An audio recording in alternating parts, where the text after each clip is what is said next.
na gagawin nating tinapay. Parang kubos siya. Ayan. Ayan. Imasa na po natin yan, guys. Una, lagyan po natin ito ng powder para hindi po dumikit yung ginawa nating arena. Ayan. Lagyan natin ng arena, guys. And then, nag-prepare ako ng lalagyan dun para sa oven. Nilagyan ko ng olive oil. Ito ko po iluto. Ilagay ko sa oven. Ito, guys. Imasan natin ang ating gagawing bread.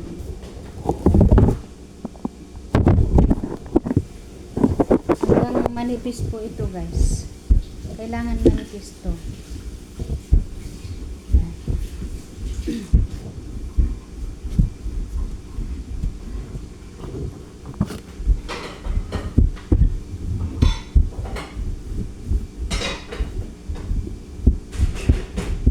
Sarap pagmasa, guys. Oh, parang laruan lang siya. Samahan niyo ako.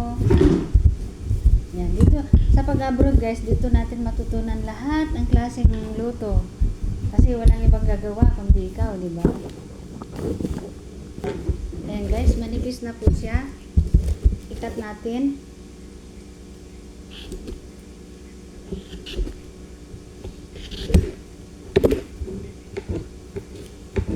Yung sakto kakasya dito, guys.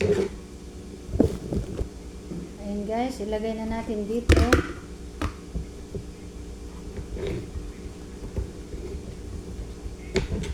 Maliit yata itong nagawa ko.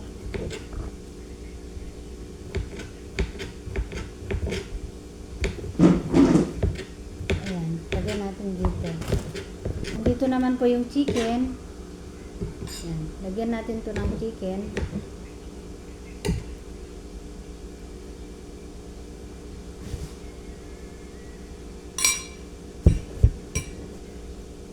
Ayan, then close na natin, guys.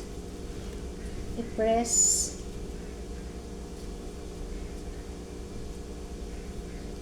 Ayan. Ayan, guys. Oh, di ba? Ganda.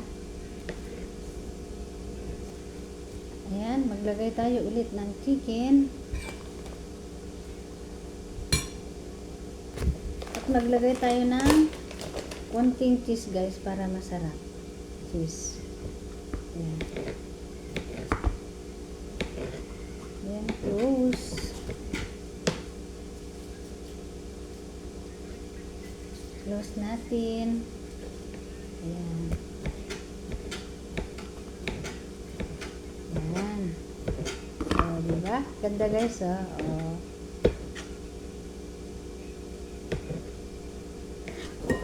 Ito, guys, yung chicken, then lagyan natin ng toppings na cheese.